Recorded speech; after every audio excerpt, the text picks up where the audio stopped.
Welcome back to A Moment in History. I'm Seth Udinsky. In today's episode, let's explore one of the most memorable natural disasters in human history. In the year 79 AD, the city of Pompeii, Italy was a bustling and thriving metropolis in the heart of the Roman Empire.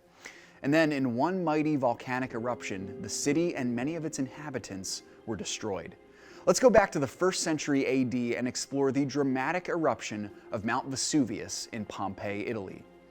Ancient Pompeii was located 150 miles or so southwest of the capital city of Rome, not far from the Italian eastern coast. Mount Vesuvius, already active at this time, loomed over the city a mere 5 miles away. Historians estimate that sometime between August and October of the year 79 AD, Vesuvius erupted. Historians call this type of eruption, where lava and ash soar high into the sky and then split off in multiple directions, a Plinian eruption, named after the description famously chronicled by the Roman historian Pliny the Younger. Pliny, who would lose his uncle Pliny the Elder to the poisonous gas fumes of the eruption, survived the blast. He wrote of his horrific first-hand account and said this: "The eruption rose to a great height on a sort of trunk and then split off into branches. I believed I was perishing with the world and the world with me.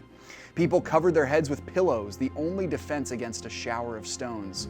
A dark and horrible cloud charged with combustible matter suddenly broke and set forth.